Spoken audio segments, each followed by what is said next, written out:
तो में हम डिस्क्राइब करने वाले आइसोटॉप्स और आइसोबार के बारे में। अगर हम हिंदी में बात करें तो समस्थानिक और समभारिक के बारे में। पहले हम समझते हैं आइसोटॉप्स के बारे में। आइसोटॉप्स में क्या होता है, एटॉमिक नंबर सभी का सेम रहता है लेकिन एटॉमिक वेट अलग अलग रहता है। हम एग्जांपल ले लेते हैं हाइड्रोजन का। ये हमारे पास समझ लीजिए तीनों हाइड्रोजन है। हाइड्रोजन के साथ क्या होता है कि सबका वेट अलग अलग होता है लेकिन सबका एटॉमिक नंबर ना सेम होता है। तो ये भी हाइड्रोजन है, ये भी हाइड्रोजन है, ये भी हाइड्रोजन है। ये तीनों का वेट एटॉमिक भार जो है सबका सेम है लेकिन एटॉमिक नंबर जो है परमाणु संख्या सबका एक ही है, H1 H1 H1। लेकिन जब हम इसमें समस्थानिक की बात करेंगे तो इसका H1 हो जाएगा, इसका H1 2 हो जाएगा और इसका H1 H3 हो जाएगा। यानी कहने का मतलब पहले वाला का H1 उसका भार कितना हो गया H1, फिर दूसरा वाला का एटॉमिक नंबर H1 और भार कितना हो गया H2, फिर तीसरा वाला का एटॉमिक नंबर कितना हो गया H1 और भार कितना हो गया H3। तो हाइड्रोजन का 3 ना समस्थानिक होता है। जैसे कहने का मतलब हाइड्रोजन का ना 3 गो आइसोटॉप्स होता है। पहला होता है प्रोटियम, दूसरा होता है ड्यूट्रियम, तीसरा होता है ट्राइट्रियम। तो हम समझ लेते हैं ये प्रोटियम हो गया, ये ड्यूट्रियम हो गया और ये ट्राइट्रियम हो गया।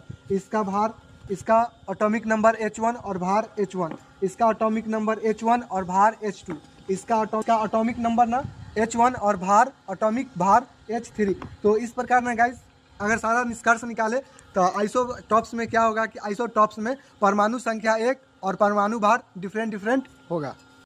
तो अब हम समझते हैं आइसोबार के बारे में। ये फल है और ये है मेरा पत्थर है। आइसोबार में क्या होता है ना गाइस कि एटॉमिक भार सेम होता है, एटॉमिक वेट्स सेम होता है और एटॉमिक नंबर अलग अलग होता है। जैसे मैं ये हम फल को ले लेते हैं, इस फल को हम आर्गन समझ लेते हैं और ये पत्थर को हम कैल्शियम समझ लेते हैं। तो इसमें क्या होता है कि दोनों का जब हम वजन करेंगे तो दोनों का वजन समान होगा लेकिन दोनों का स्थान अलग अलग होगा। जैसे मैं फल का स्थान मान लेते हैं 18 है और कैल्शियम, इसको पत्थर को हम कैल्शियम माने तो इसको मान लेते हैं 20 है। तो दोनों का जब हम वजन करेंगे तो दोनों का वजन सेम होगा लेकिन दोनों का स्थान अलग अलग होता है। तो इस प्रकार में गाइस हम आइसोबार में अगर पूरा सारांश निकाले तो क्या होगा कि एटॉमिक वेट सेम होगा लेकिन एटॉमिक नंबर अलग अलग होगा। जैसे में ये इसको फल हमको 18 था और ये पत्थर कितना था 20 था। तो गाइस एक बात का सीधा बात अगर हम समझ ले, आइसोटॉप्स में स्थान सेम लेकिन वजन अलग अलग और आइसोबार में स्थान अलग अलग लेकिन वजन सेम। और आइसोटॉप्स में ना गाइस एक ही एलिमेंट का आइसोटॉप्स होगा, यानी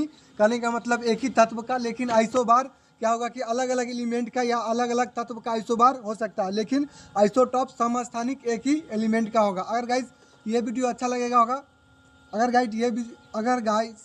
गाइस ये वीडियो अच्छा लगेगा तो आप लोग लाइक ज़रूर कीजिएगा और चैनल को सब्सक्राइब कीजिएगा।